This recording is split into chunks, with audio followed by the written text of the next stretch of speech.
मतदारसंघातील तसेच पंढरपूर तालुक्यातील 8 जागा आणि माढा मतदारसंघातील माझ्या असणाऱ्या 5 आणि कुर्डू 6 अशा सगळ्या ठिकाणी आम्ही अजितदादा पवारांच्या राष्ट्रवादीबरोबर आमची शरदचंद्र पवार साहेबांची तुतारी या दोन्ही पक्षाचं एकत्रित आम्ही आघाडी करून निवडणूक लढतोय आणि सर्व ठिकाणी त्या ठिकाणी स्वच्छ चांगले आणि कर्तबगार असणारे त्या ठिकाणी उमेदवार त्यातल्या त्यात विशेषतः तरुणांना आणि माझ्या मायमाऊलींना त्या ठिकाणी आम्ही संधी देतोय।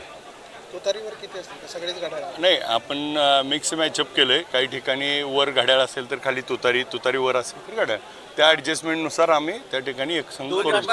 आल्यानंतर काही राष्ट्रवादीचे नेते ते आता राष्ट्रवादीची साथ सोडताय, कमळ हाती घेत आहे, काय त्यांना भीती वगैरे जाणवली? काय संपर्क झालाय त्यांच्याशी? भीतीपेक्षा त्यांना आता डबल बारी आली, कारण सगळे पक्ष फिरून आता डबल एक रिपीट राऊंड चालू आहे, त्यामुळे त्यांच्याबद्दल बोलण्यासारखं काय ही वाटत नाही। काही प्रदेशाध्यक्षाकडे तक्रारी केल्यात, आम्हाला बी फॉर्म मिळाली नाही म्हणून। त्यांनी माझ्याकडे मागायला आले असते तर ठरवलं असतं, पण आलेच नाहीत मागायला।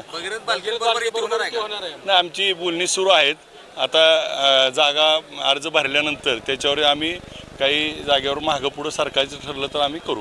या निवडणुकांमध्ये प्रश्नही मोठ्या प्रमाणात पुढे येणार आहे, कसं आपण सामोरं जाणार? आपण बघितलं असेल ऊसदराच्या बाबतीमध्ये त्या ठिकाणी आपण बघितलं असेल तर विठ्ठल कारखान्याने जेव्हा विठ्ठल कारखाना बंद होता त्यावेळेची काय अवस्था होती? विठ्ठल कारखाना बंद असताना 2022 होता, विठ्ठल कारखाना सुरू झाला, पहिल्या वर्षी आम्ही 2500 रुपये दिला, त्याच्या पुढच्या वर्षी आम्ही काही कारखान्यांनी 2500 जाहीर केला, आम्ही 2550, 2700, 2800, 2500 ते 3000 आपण गेलो। गेल्या वर्षी आम्ही 2800 रुपये त्या बायकीच्यानी दिले, आम्ही 2803 रुपये दिले, परत बाकीच्यांनी 100 रुपये दिले, त्यांचे झाले ते 2900, मी आज 3003 रुपये दिलेत। त्या ठिकाणी गेल्या वर्षी देखील आम्ही 100 रुपये पुढे आहे। आत्ता देखील आपण बघितलं असेल काही कारखान्याने 2800 चालू केला, कुणी 2850 केला, कुणी 2855 केला, आम्ही 2875 केला। आणि मग शेतकरी संघटनेच्या मागणीवर आम्ही 3001 रुपये गेलो आणि कारखाना त्या ठिकाणी चालवत असताना विठ्ठल कारखाना चालू झाल्यामुळे दराची स्पर्धा सुरू झाली, हे त्या ठिकाणी सगळ्या सभासदाला शेतकऱ्याला मान्य आहे। लोकसभा, विधानसभा त्यानंतर आता नगरपालिकेमध्ये देखील भारतीय जनता पार्टीला या ठिकाणी पिछाडीवरती राहायला लागला, आता देखील तुम्ही पूर्णपणे कमळ जिल्ह्यातून संपवणार? नाही, मुळामध्ये ही निवडणूक आपण बघितलं तर आता तिथं जी चालली ती ही पूर्वपारंपरिक आहेत। इथं जी काही स्वतःला ही निवडणुकीत बघितलं प्रत्येकजण आपल्या घराला, माझ्या पोराला, माझ्या बायकोला, माझ्या घरात त्या ठिकाणी त्याच्यासाठी कुठल्याही पक्षात जातात, त्या पक्षासाठी त्यांना काही घेणं देणं नाही। त्या ठिकाणी सगळी निवडणूक ही स्वतःसाठी त्या ठिकाणी चालू आहे। आणि मग आपण एका बाजूनं बघितलं तर माझ्या मतदारसंघामध्ये सगळ्या जागा त्या ठिकाणी आम्ही पंढरपूर तालुका आणि माढ्यामध्ये त्या ठिकाणी एक हाती घेऊ, आणि कारण ही जी सगळी लोकं आता एकत्र आलीत ही सगळी विधानसभेला होती तरी देखील 30,600 मतांनी निवडून आलोय। भारतीय जनता पार्टीचा सुपडा साफ होईल? नाही, माझ्या समोर असलेले दोन्ही प्रस्थापित नेते त्या ठिकाणी त्यांना त्या ठिकाणी घरी बसवायचे, त्यांच्या विरोधात आमची सर्व आघाडी आहे। नगरपालिकेप्रमाणे दबाव तंत्र भाजपने सुरू केलं जिल्हा परिषदेला, तर काय भूमिका राहणार? नाही, मुळामध्ये आता आम्ही पक्षाच्या अधिकृत उमेदवारावर भरलंय आणि दबाव तंत्राचं जी काय आपल्याकडनं माहिती मिळते ते आता कुणावर काय कशा पद्धतीनं त्याचं प्रत्येकाला माहिती आहे, आणि अशी काय परिस्थिती त्या ठिकाणी राहत नाही। उमेदवार देणार का? नाही, आता आम्ही सगळे त्या ठिकाणी अर्ज भरलेत। नाही, आता नावं तुम्हाला कारण 3 वाजता त्याची बी फॉर्म सगळ्याला मिळाल्यानंतर आपल्याला यादी मिळेल। चर्चा चालू आहेत, चर्चा चालू आहेत। असं तुम्हाला कोणी सांगितलंय त्याची जरा मला माहिती द्या।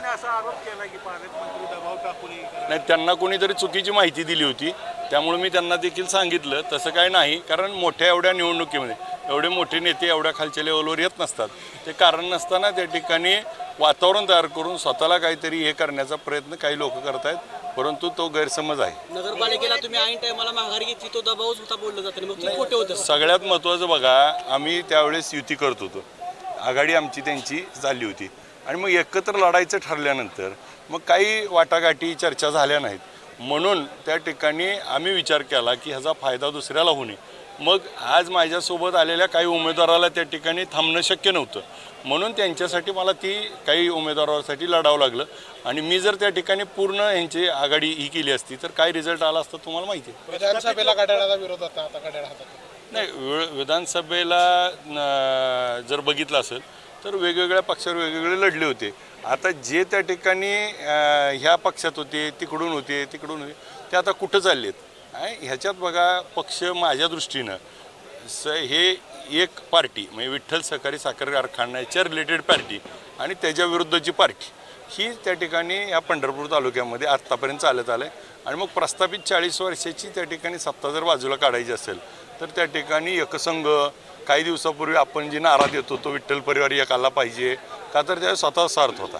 आता काय माहिती आहे का, सगळं सोडून नको जर जात असतील आणि ज्याच्यासाठी आयुष्यभर लढली त्यांच्या जर वळचणीला जाऊन बसत असतील तर यांचा विचार कसला. मग ज्या लोकांनी शरदचंद्र पवार साहेबाचा पुरोगामी विचार त्या ठिकाणी जपला होता मग यांची काय पायमळणी केली जाते आहे का.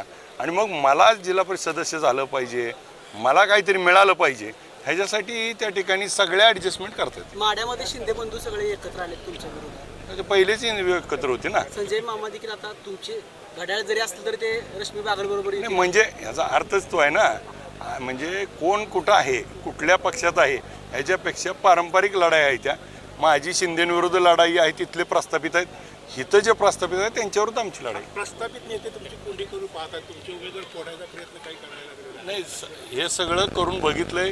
आता अनुभव भरपूर आला आहे त्यामुळे सगळ्याला सबस्टिट्यूट अर्ज भरून ठेवलेत, त्यामुळे त्यांचीच कोंडी करू आम्ही. ओके, धन्यवाद दादासाहेब, अभिनंदन भेटतो आपलं.